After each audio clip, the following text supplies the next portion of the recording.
Hello guys, welcome back to our channel again.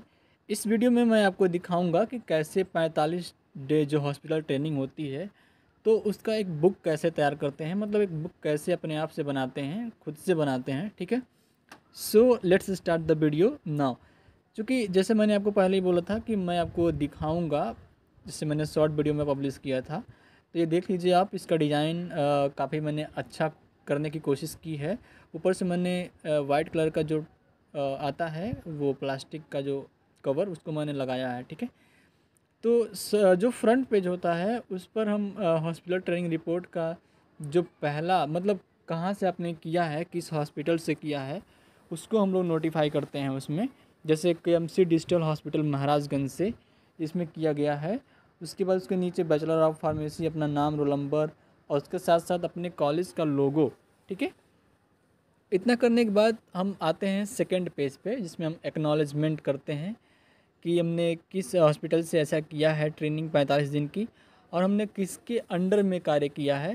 ठीक है, तो एक्नॉलेजमेंट में हम पूरा यही चीज़ें वेरीफाई करते हैं। ठीक है, उसके बाद आता है अपना हॉस्पिटल ट्रेनिंग की 45 दिन का जो ट्रेनिंग सर्टिफिकेट होता है, उसको हम वहाँ पर उसके बाद हम लोग 3 तरह का सर्टिफिकेट ऐड करते हैं। प्रिंसिपल का होता है सर्टिफिकेशन। ठीक है, हाँ देखिए मैंने जो लगाया हुआ है, प्रिंसिपल का सिग्नेचर भी है। उसके बाद अपना जो HOD हैं, HOD जो हेड ऑफ़ डिपार्टमेंट है फार्मेसी के, उनका सिग्नेचर के लिए एक सर्टिफिकेट लगाया जाता है।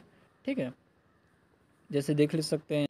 इसके बाद जो तीसरा होता है कि किस टीचर के अंडर में आपने ये कार्य किया है, मतलब किनका सहायता आपने ली है, किनका असिस्टेंट आपने लिया है, तो उसके लिए भी एक सर्टिफिकेट लगाता है कि आपके जो हॉस्पिटल ट्रेनिंग के जो टीचर्स हैं, जिनके अंडर में आपने कार्य किया है, उनका भी एक सर्टिफिकेट बनता है। ठीक है, उसके बाद ये देखिए कंटेंट टेबल क्या है कि हमने इसके अंदर, इस बुक के अंदर क्या क्या जो टॉपिक्स है, मीन्स क्या क्या चीज़ें हैं जो हमने की हैं अपने हॉस्पिटल, पूरे हॉस्पिटल ट्रेनिंग के जर्नी में, क्या क्या हमने चीज़ें की है उसके बारे में कंटेंट टेबल।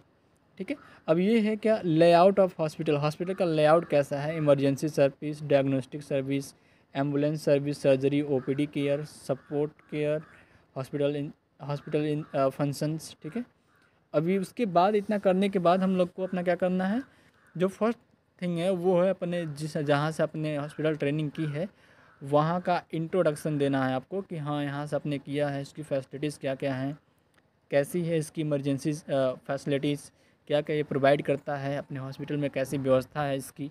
ठीक है, उसके बाद हम अपने पहला टॉपिक पे आएंगे जो स्टार्ट होता है फर्स्ट एड से। जैसा कि आप सब लोग परिचित होंगे कि फर्स्ट एड जो होता है प्रथम, मतलब प्राइमरी ट्रीटमेंट होता है, जिससे कहीं भी अगर इंजरी या ट्रामा होती है तो कैसे हम उस पर कार्य करेंगे। ठीक है, जैसे आप देख सकते हो ब्लीडिंग होने लगा तो क्या करना है। ठीक, उसके बाद आउट ड्रेसिंग, मतलब कहीं भी घाव हो गया है तो उसको कैसे हम ड्रेसिंग करेंगे उसका। ठीक है, कैसे हम हो रहे ब्लीडिंग को रोकेंगे, इसके बारे में हमने पूरा यहाँ पर डिस्क्राइब किया हुआ है। ठीक, उसके बाद जो आता है अपना आर्टिफिशियल रिस्पायरेशन, मतलब माउथ टू माउथ रिस्पायरेशन जो होता है, mouth to mask, mouth to nose, giving oxygens. ठीक है, तो इसमें आर्टिफिशियल रिस्पायरेशन होता है जिसमें मुंह से हम लोग ऑक्सीजन को पास करते हैं। ठीक है, जब भी कोई वैसी प्रॉब्लम हो जाती है तो। ठीक, तो इसमें देख सकते हैं आप फिगर में मैंने पूरा अच्छे तरीके से इंडिकेट किया है।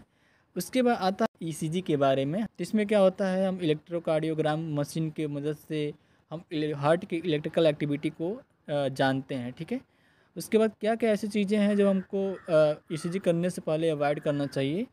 ठीक है, उसके बाद साइड इफ़ेक्ट, ECG का साइड इफ़ेक्ट क्या है उसके बारे में हमने कुछ इसमें बैंक जहाँ पर ब्लड को कलेक्टेड किया जाता है और उसका जांच किया जाता है। ठीक है, टेस्ट किया जाता है, वहीं पर ब्लड बैंक होता है। देख सकते हो आप, मैंने पूरा डायग्राम के साथ उसमें बनाया हुआ है।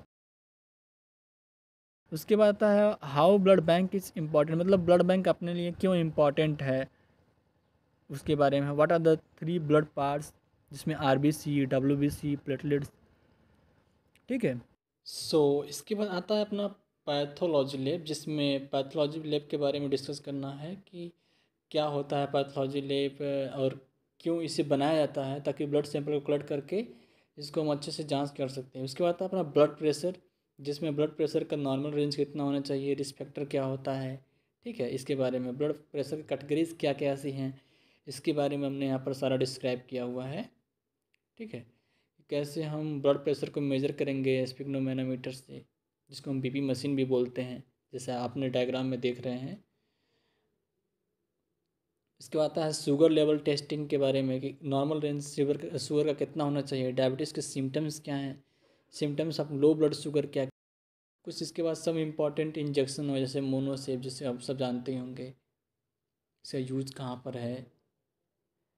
उसके बाद आता है इंजेक्शन लाइक इमीसेट, ऑन्डनसेट्रॉन, जो उल्टी दस्त में किया था इसका प्रयोग। उसके बाद डाइक्लोफेनेक, पैंटोप्राजोल। ठीक है, सैंपल डायग्नोस्टिक रिपोर्ट, ये देख लीजिए, जो रिपोर्ट डॉक्टर के द्वारा दिया जाता है। उसके बाद प्रिस्क्रिप्शन, जो एक फार्मासिस्ट को मिलता है किसी भी अथराइज डॉक्टर के तरफ से। डिफरेंट रूट ऑफ इंजेक्शन में आईवी, आईएम, सबक्यूटेनियस, आईडी। ठीक है, ये सारे डिफरेंट रूट्स ऑफ इंजेक्शन जो होते हैं उसको भी मैंने सारा डिस्कस किया है। उसके बाद study of patient, observation chart, कि मतलब पेशेंट को देखकर आप कैसे ऑब्जर्व कर रहे हो कि उसकी क्या क्या प्रॉब्लम्स है, कैसे आप जान ले रहे हो उसका। लास्ट में बताओ अपना कंक्लूजन, कि सारा हॉस्पिटल ट्रेनिंग का कंक्लूजन क्या निकला है। Okay, so this is all about our hospital training report. Thank you so much for watching our video. Please do like, subscribe.